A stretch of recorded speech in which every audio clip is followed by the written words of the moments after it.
వచ్చిందంట. యోనా యోనా ఏమేమి వచ్చింది? అంకుల్కి అందరిలో చేశాడంట. ఏంటి ఎవరు నన్ను వచ్చారు అని చెప్పి చూశాడంట. చూస్తే అప్పుడు దేవుడు అంకుల్ తోటి మాట్లాడుతున్నాడంట. మాట్లాడతా యోనా యోనా అప్పుడు చిన్నగా పిలిచాడంట. అంకుల్ వేశాడు, భయపడిపోయాడు. వేసిన తర్వాత అప్పుడు అంకుల్ ఏం చెప్పాడంటే, యోనా నువ్వు ఇక్కడ ఉన్నావు కదా, నువ్వు నన్ను నమ్ముకున్నావు, నువ్వు బాగున్నావు. ఒక పట్టణంలో ప్రజలందరూ ఎట్టయిపోయి ఉన్నారు, చెడిపోయి ఉన్నారు, పాడైపోయి ఉన్నారు. నేను వాళ్ళని ఏం చేయాలనుకుంటున్నాను, నాశనం చేయాలనుకుంటున్నాను. నువ్వు వెళ్ళి అక్కడ వాళ్ళకి దేవుడు మిమ్మల్ని నాశనం చేస్తాడని చెప్పి చెప్పు అని చెప్పి చెప్పాడంట. చెప్తే ఏం చెప్పాడు దేవుడు? ఆ పట్టణం పేరు ఏంటంటే నీనివే పట్టణం. ఏం పట్టణం? నీనివే పట్టణం. అక్కడికి వెళ్ళి వాళ్ళకి చెప్పాలంట. ఇప్పుడు చెడ్డ వాళ్ళు ఉన్నారు అక్కడ, వాళ్ళని ఏం చేస్తాను, నాశనం చేస్తాను అని చెప్పాలంట.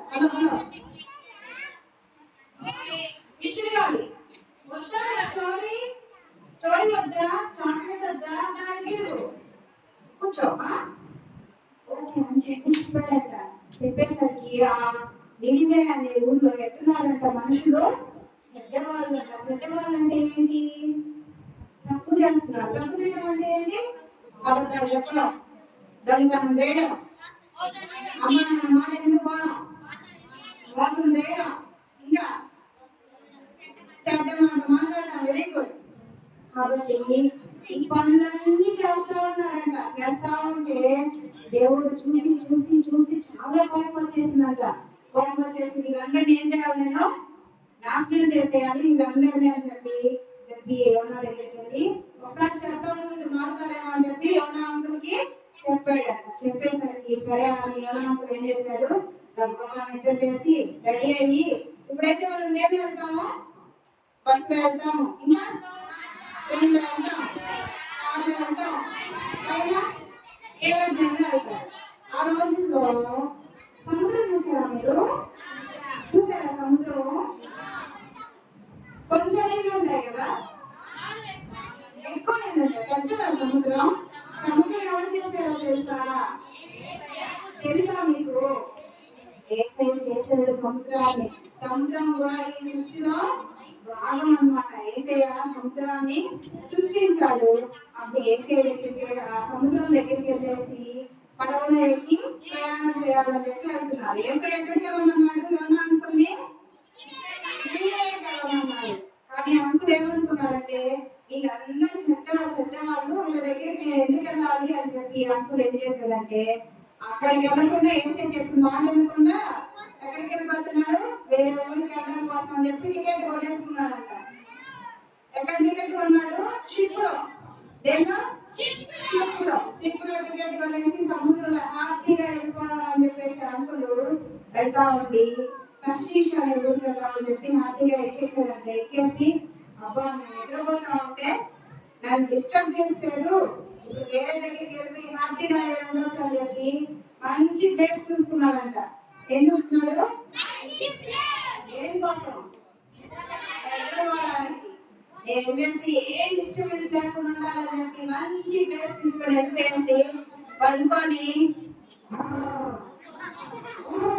ఏం చేస్తున్నాడు?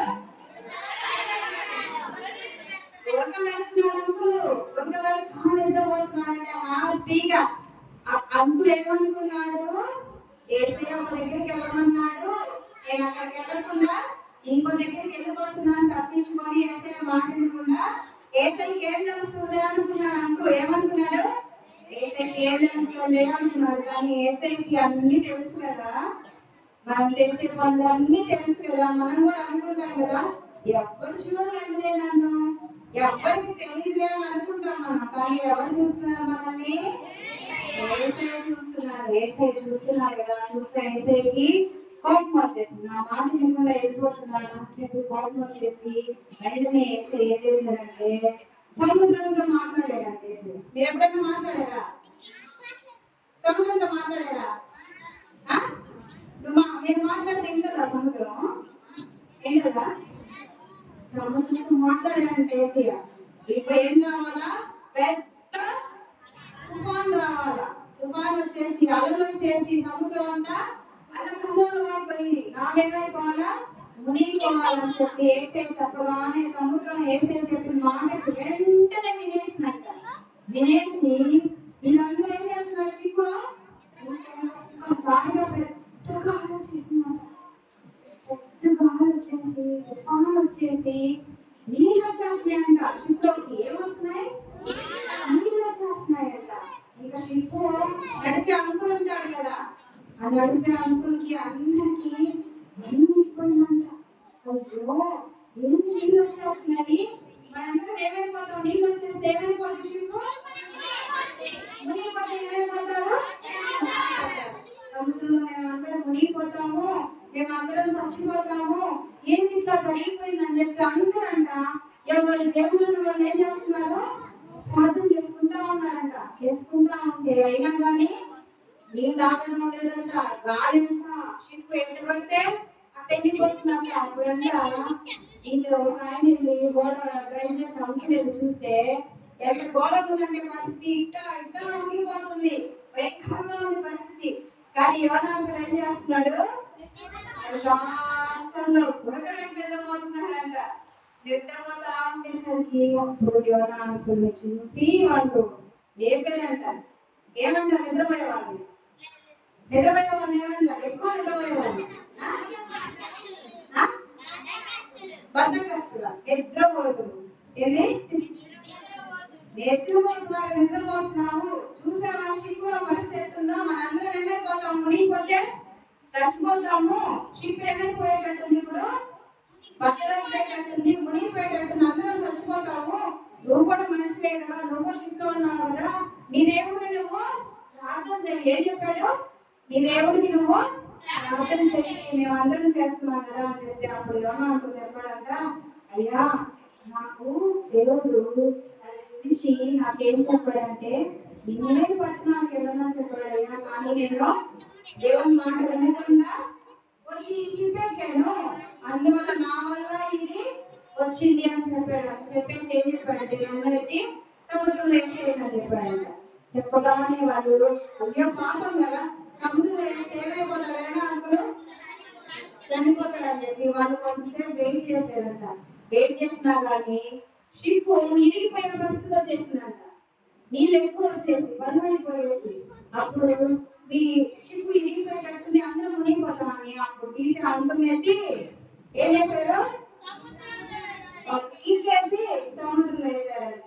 సముద్రంలో వేసారు. ఇక్కడ ఎవరు ఇంట్లో వేసే మాట ఎవరున్నారు? సముద్రం వెళ్ళింది. అప్పుడు వెంటనే ఏసై ఏం చేశాడు తెలుసా? ఏసై కానీ తెలుసు కదా, తెలుసా తెలీదా? తెలుసు కదా. ఏసై ఏం చేశాడంటే ఒక చాలా పెద్ద ఫిష్ ఫిష్ చూసారా? ఫిష్ తింటారా మీరు? బాగుంటుందా? ఫ్రై తింటారా? కర్రీ తింటారా? తింటారా? Very good. ఫిష్ అంట మనం చూసే ఫిష్ కాదు అది, డాల్ఫిన్ తెలుసా? పెద్ద ఫిష్. ఆ ఫిష్ కడుపులో షిప్ కూడా వెళ్ళిపోతాయంట. అంత పెద్ద ఫిష్ కంట ఏసయ్య తిమింగలం అనిపిస్తాడంట. ఏసయ్య తిమింగలం ఏం చేస్తుంది? ఈత కొట్టుకుంటే ఎంజాయ్ చేస్తుంది సముద్రంలో. తిమింగలం అనిపిస్తాడు ఏసయ్య. వెంటనే ఏం చేస్తుందా అంటే ఇప్పుడు ఒక మనిషి ఎత్తి సముద్రంలో ఏం చేస్తున్నారు?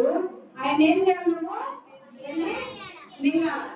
ఎక్కడ ఉండాలి? రెడీగా డోర్ తీసుకొని రెడీగా ఎక్కడ ఉండాలి? అంకుల్ లేచి దగ్గరికి వెళ్ళి ఉండాలని చెప్పాడంట. వెంటనే తిమింగలం ఏం చేస్తుంది తెలుసా? ఆ వేసిన మాట వినేసి తిమింగలం వెళ్ళి వాళ్ళు ఎత్తి వేయడము.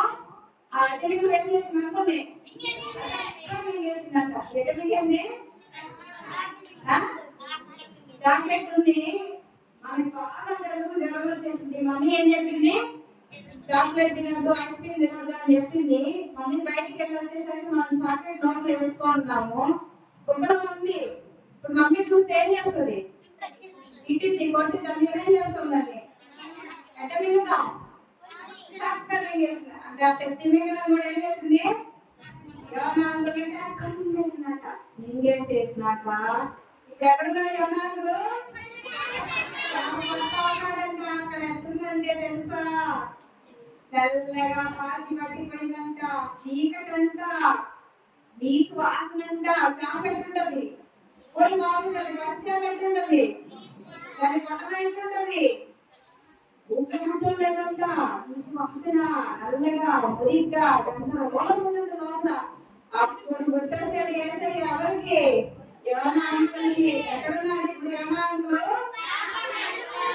కష్టంలో ఉన్నాడు. ఇప్పుడు గుర్తొచ్చాడు యేసయ్య. వెంటనే యేసయ్యకి మొబైల్ ఉంది. అయ్యా, నువ్వు చెప్పిన మాట వినలేదయ్యా, నేను నన్నేం చేయయ్యా, క్షమించయ్యా, నన్ను బతికించయ్యా అని చెప్పి యేసయ్యకి ప్రార్థన చేస్తే 3 రోజులు ఉన్నాడంట చేప కడుపులో. ఎన్ని రోజులు ఉన్నాడు? 3 రోజులు ఉన్న తర్వాత యేసయ్య యోనా అంకుల్ మాట విని అప్పుడు చేపకు చెప్పాడంట, నువ్వు వెళ్ళి ఎక్కడ కొమ్మన్నాడు యోనా అంకుల్ని? ఫస్ట్ దేవుడు నినివే దగ్గరికి వెళ్ళి యోనాని ఊసేసి, ఎట్లా ఊసేయాలా? బతుకు ఊసేస్తాడు కదా, అక్కడ ఊసేయమని చెప్పాడు. ఊసేసేయమని చెప్పేటప్పటికి అప్పుడు చేప ఏం చేసింది? మళ్ళీ వేసే మాట వినేసి ఆ సముద్రం కొట్టున అంకుల్ని ఊసేసింది. ఊసేసే కానీ అంకుల్ ఇప్పుడు ఎక్కడ వచ్చి పడ్డాడు? ఎక్కడికి వెళ్ళమన్నాడు? తప్పించుకొని అడిగేస్తున్నాడు. కాబట్టి యేసయ్య చెప్పింది మనం చేయలేదు అనుకో, ఎక్కడికి వెళ్ళిపోతాం? మనం చేప కడుపులో లాగా వెళ్ళిపోతాం. అన్ని బాధలు వచ్చేస్తాయి, కష్టాలు వచ్చేస్తాయి. ఓకేనా? యేసయ్య చెప్పిన మాట మనం వినాలి. ఇప్పుడు బ్రతికేసి ఎక్కడికి వచ్చాడు? నిన్నే పట్టణంకి వచ్చాడు. వచ్చిన తర్వాత అయ్యో ఇక్కడికి వచ్చానా, ఇప్పుడు తప్పదు కదా నాకు. ఏం తప్పదు? వీళ్ళకి ఏం చెప్పాలి నేను? ఇదిగో అయ్యా, ఈ పట్టణం నాశనం అయిపోతుంది అని చెప్పి చెప్పాలా? యేసయ్య చెప్పాడు కదా అని చెప్పి కష్టంగా పోయాడంట, సంతోషంగా లేదా? కష్టంగా పోయేసి యోనా అంకులు అది చాలా పెద్దదంట. ఎంత చూడేస్తా, చాలా పెద్దదంట. ఆ ఊరు మొత్తం తిరగాలంటే 3 రోజులు పట్టిందంట. అట్లాగే ఆ ఊళ్ళో 1,20,000 మంది ఉంటారు. ఇంకా ఎక్కువ మంది ఉంటారు జనం. వాళ్ళందరూ ఏమైపోతారు? నాశనం అయిపోతున్నారు కదా. యోనా అంకులు వెళ్ళి ఒక పూట అంత దూరం నడిచి, అయ్యా ఇదిగోండి, మీరేం చేస్తున్నారు? మీరు తప్పులు చేస్తున్నారు, మీరందరూ ఏమైపోతారంట? నాశనం అయిపోతారని చెప్పి చెప్తా వెళ్తా ఉన్నాడు అంకుల్. వెళ్తా ఉంటే అంకుల్ కొంతమందికి చెప్పగానే వాళ్ళందరూ ఏం చేశారంటే తెలుసా, అయ్యో అయ్యో మేమందరూ ఏం చేసాము? తప్పు చేసాము, మేము ఏమైపోతాము? నాశనం అయిపోతామంట, దేవుడు మమ్మల్ని చంపేస్తాడంట అని చెప్పి వెంటనే అందరూ అంట యేసయ్య దగ్గరికి వచ్చేసి ఏమంటున్నారు తెలుసా పిల్లలు? వాళ్ళందరూ వాళ్ళ రాజు కూడా అంట, రాజు ఎక్కడ కూర్చుంటాడు? సింహాసనం మీద దిగొచ్చేసాడంట. దిగొచ్చేసి మొక్కల్లో దేవుని సన్నిధిలో అయ్యా, హలో ఏం మీటింగ్ ఏమని ఏం చేశాడు యోనా అంకులు? వాళ్ళందరూ చెప్పిన తర్వాత వాళ్ళందరూ ఏం చేశారంటే యేసయ్య దగ్గరికి వచ్చి, అయ్యా యేసయ్య, మేము అందరం తప్పు చేశాము, మమ్మల్ని క్షమించయ్యా అని చెప్పి ఆయన సన్నిధిలో వేడుకొని ఉపవాసం ఉండి తినకుండా వాళ్ళ పశువులకి ఆహారం పెట్టకుండా అన్ని చేసుకొని చక్కగా ప్రార్థించారట. ప్రార్థించగానే యేసయ్య ఏం చేశారు తెలుసా? మన దేవుడు ఎటువంటి దేవుడు? మన దేవుడు రోషం గల దేవుడు, జాలి కలిగిన దేవుడు. మన పాపాలను అడిగితే నేను చెప్పాను కదా, మన పాపాలను ఒప్పుకుంటే ఏం చేస్తాడు? యేసయ్య క్షమించి మన హార్ట్లోకి వచ్చేస్తాడు. కాబట్టి అట్లానే ఏం చేస్తాడు? వాళ్ళని క్షమించేసి వాళ్ళని నాశనం చేయకుండా ఉంటారని చెప్పాడు. ఈ అంకులు ఏం చేశాడు తెలుసా? ఈ అంకులు బయటకు వచ్చేసి అందరికీ చెప్పేశాడు, వింటున్నారా? హలో, మీటింగ్ పెట్టాడు.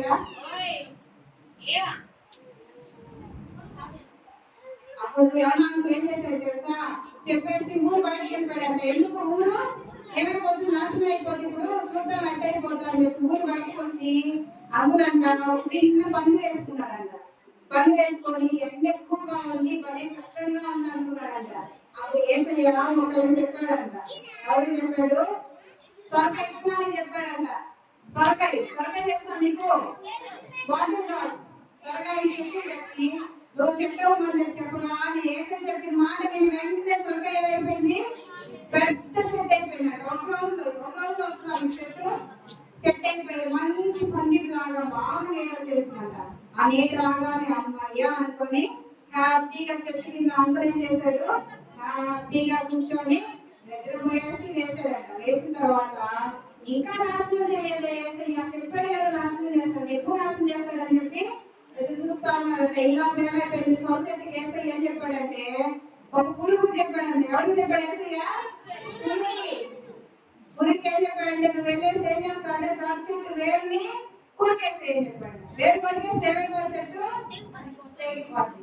ఆ పురుగు వెళ్ళేసి ఏం చెప్పినట్టు వేరు కొరికేస్తుంది, చెట్టు ఏమైపోయింది, ఎండిపోయింది. ఇప్పుడు ఈ అంకులకి ఏముంది, నీడుందా లేదు, ఏమైపోయాడు ఇప్పుడు ఈ అంకులు, ఎండ దెబ్బ కొట్టేస్తుందంట. కాబట్టి చూసారా పిల్లలు, ఇక్కడ ఎవరెవరు ఉన్నారు వేసే మాట, సముద్రం వినింది, చూసారా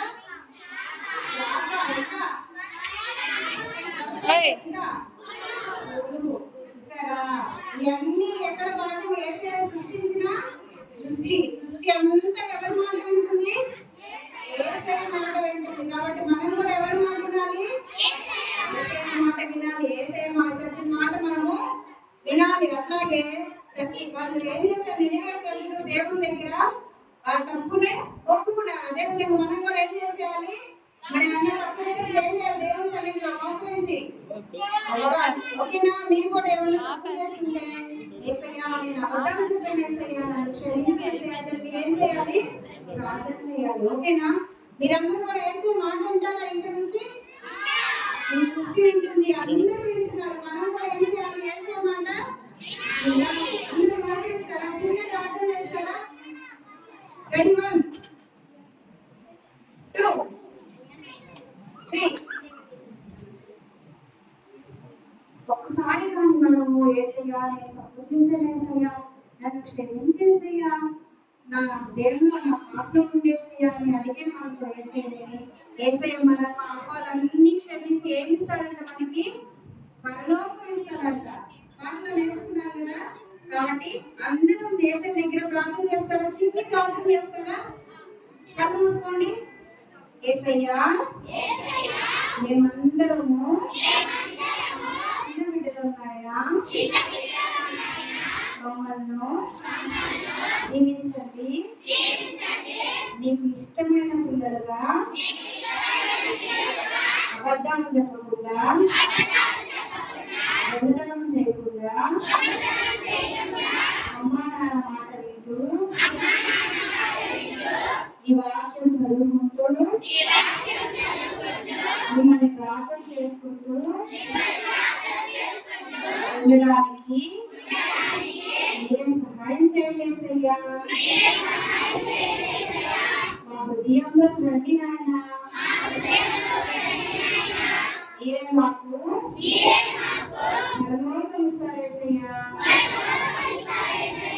నేను కూడా చేపలాగా చిన్న పురుగులాగా పెద్ద సముద్రం లాగా చిన్న సొర చెట్టులాగా ఈ మాటకు లోబడి ఈ బిడ్డలుగా ఉండడానికి ఇష్టపడుతున్నాను ఏసయ్యా. మా హార్ట్లోకి వచ్చి మమ్మల్ని దీవించమని ఏసయ్య నామములో అడుగుచున్నాను తండ్రి, ఆమేన్.